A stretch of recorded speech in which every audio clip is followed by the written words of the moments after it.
তখন বাইরে যেই কথাগুলো বললে সেটা এখন একটু বুঝিয়ে বলবে আমাদেরকে?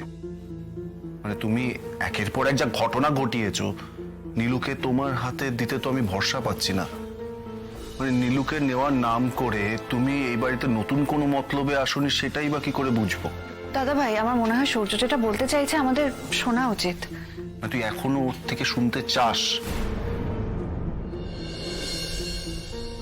বেশ, বলো কি বলতে চাও।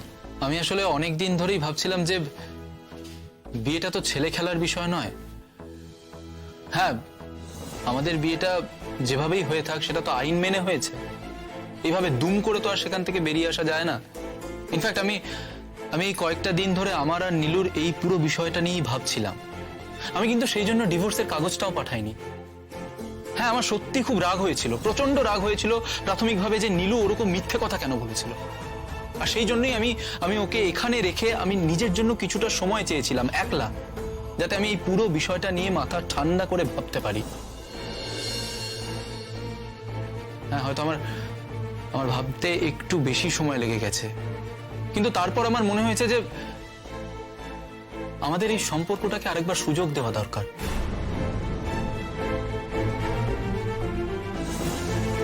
নীলু, তোমার কি মনে হয়?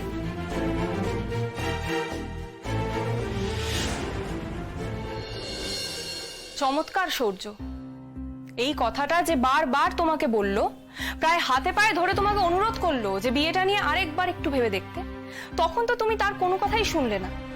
উল্টে তুমি তার জীবনটাকে একটা মশকরা বানিয়ে রেখে দিলে।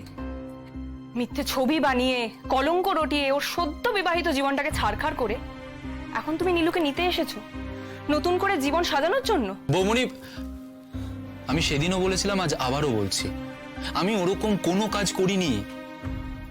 তোমরা যদি কয়েকটা মিথ্যে ছবির ভিত্তিতে আমাকে অভিযোগ করো, তাহলে যে আমি সেটা মেনে নেব সেরকমটা তো নয়। আমি এই মুহূর্তে আমার আর আমার স্ত্রীর ব্যাপারে কথা বলতে এসেছি। রাই নিজের জীবন নিজে নষ্ট করেছে, তার দায় আমি কেন নেব? বাহ, সব তো তাহলে রায়েরই দোষ। মিষ্টি, এখন এইসব কথা বলার সময় নয়। এখন তাহলে কি বলার সময়? ও নীলুকে উদ্ধার করে দিতে এসেছে বলে ওর পা ধুয়ে দিতে হবে? তুমি একটু চুপ করবে প্লিজ? তোমার যদি ভালো না লাগে এই কথাগুলো, তুমি অন্য ঘরে চলে যাও, কিন্তু রাইকে নিয়ে এখানে আমি আর কোনো কথা চাই না।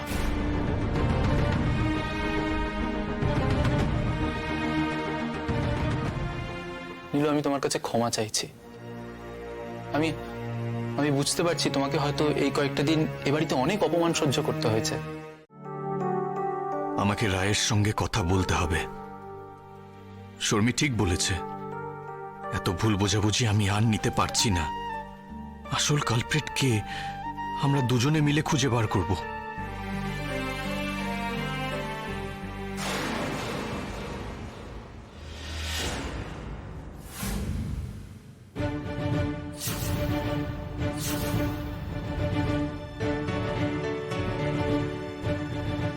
সূর্য এখানে? এত কিছু হওয়ার পরে এত কনফিডেন্টলি সূর্য এখানে? কি করতেও এ বাড়িতে আসতে পারে? রায়ের প্রশ্রয় ছাড়া কি কোনোভাবে আর সূর্য এখানে ঢুকতে পারে? কি হচ্ছে তাহলে? কিছুই তো বুঝতে পারছি না আমি। সূর্য আর রায় এখনো একে অন্যের সঙ্গে সম্পর্ক রেখেছে, অথচ আমাকে সূর্য এতগুলো কথা বলে এলো ও বাড়িতে। সেটা ওর নাটক ছিল?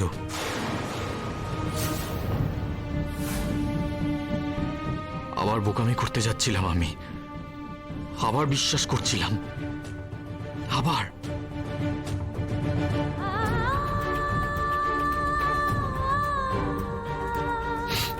মা, লয়ারের সাথে কথা বলা হয়েছে?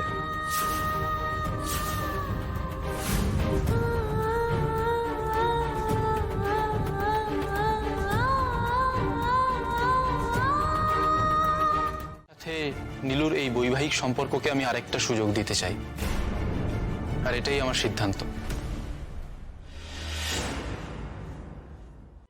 তুই আমাকে সত্যি করে বলতো সূর্য, তুই মন থেকে ওর করা অন্যায়গুলো মানতে পেরেছিস তো? আমি এইটুকু বলতে পারি মা, আমি আরেকবার বোঝার চেষ্টা করছি যে ও কেন এই অন্যায়গুলো করেছিল। আমি বোঝার চেষ্টা করছি যে সেখানে আমার কোনো দায় ছিল কিনা, আমি ওর উপর কোনো কিছু চাপিয়ে দিয়েছিলাম কিনা। শোনো সৌর্য, একটা কথা আমি পরিষ্কার করে বলে দিচ্ছি, এই রকম একটা ক্যারেক্টারলেস মেয়েকে এই বাড়িতে তোমার ফিরিয়ে আনার ইচ্ছা হতেই পারে। তার মানে আমরা মানে পরিবারের প্রত্যেকে তার সঙ্গে এক ছাদের নিচে যে থাকতে রাজি আছি সেটা কিন্তু নয়। বাবা, মা, তোমাদের দুজনেরও কি দাদা বৌমনির সাথে একই বক্তব্য? এই কথাটা বোধহয় তুমি অস্বীকার করতে পারবে না যে এই বাড়িতে যা যা ঘটেছে, ইনফ্যাক্ট এই মেয়েটা এই বাড়িতে যা যা ঘটিয়েছে তারপরে ওকে অ্যাকসেপ্ট করে নেওয়া আমাদের পক্ষে কি সম্ভব?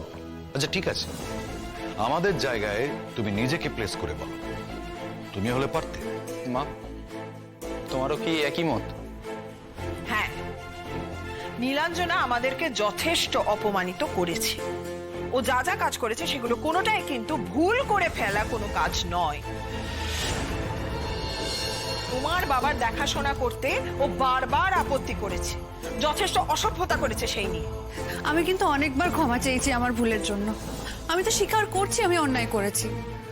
আমি সত্যি বলছি, আমি আর কোনোদিন এরকম অন্যায় করব না। সত্যি বলছি।